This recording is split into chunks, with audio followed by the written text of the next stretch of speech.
আসসালামু আলাইকুম, আমি ডাক্তার খালেদ হাসান মিলু। আমাদের সামনে একটা ছোট্ট বাবু। এই বাবুটা একটা ইন্টারেস্টিং পেশেন্ট আমাদের।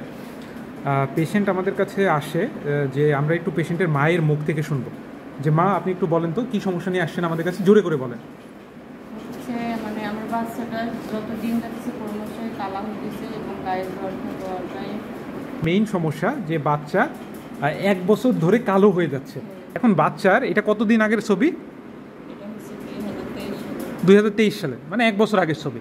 তো 1 বছর আগেও বাচ্চা এরকম সুন্দর ছিল, হ্যাঁ, ফর্সা ছিল, এবং ওই বাচ্চা এখন বর্তমান অবস্থা হচ্ছে এইরকম। এবং সারপ্রাইজিং যেটা বিষয় যে বাচ্চার progressive hyper pigmentation of the skin, এবং এটা খুব জেনারেলাইজড।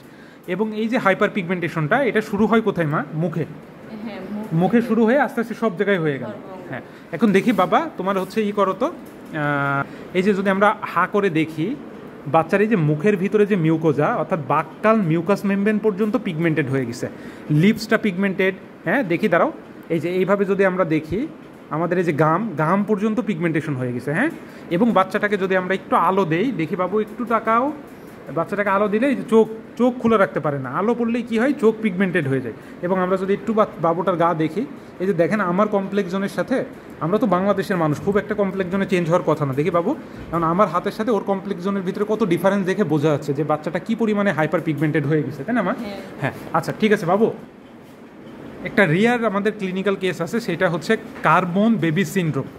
হ্যাঁ, তো কার্বন বেবি সিনড্রোমে কি হয়, আমাদের পেশেন্টের গায়ের কালার একদম কালো হয়ে যায়। তবে এটার গুরুত্বপূর্ণ বিষয় যে পেশেন্টের আবার হচ্ছে, আমরা একটু দেখি আমাদের রিপোর্টগুলো, পেশেন্টের আমরা রিপোর্ট করেছি, পেশেন্টের রিপোর্টে আমাদের আরবিএস লেভেল হালকা একটু বেশি, 9.7। পেশেন্টের সিরাম ইলেকট্রোলাইট নর্মাল। এখন আমাদের যেহেতু হাইপোনেট্রিমিয়া এবং হাইপোগ্লাইসিমিয়া নাই, সেহেতু মোটামুটি বোঝা যাচ্ছে এটা অ্যাডিকশন ডিজিজ না, এবং আমরা আলট্রাসোনোগ্রামে আমাদের অ্যাড্রিনাল গ্ল্যান্ডকে একদম নর্মাল পাইছি। এছাড়া আর কিছু ডিডি আছে, জেনারেলাইজড লাইকেন প্লানাস। হ্যাঁ, তারপরে ভিটামিন বি12 ডেফিসিয়েন্সির কারণে হতে পারে। হ্যাঁ, আর আরেকটা হচ্ছে ফাইটোফটোডার্মাটাইটিস। এছাড়া আর্সেনিকোসিসেও এরকম হতে পারে। আর আরেকটা রোগ আছে ফ্যামিলিয়াল প্রোগ্রেসিভ হাইপার পিগমেন্টেশন। তো আমরা অ্যানালাইসিস করব এবং কোন রোগে আলটিমেটলি যাই আমরা দেখার চেষ্টা করব।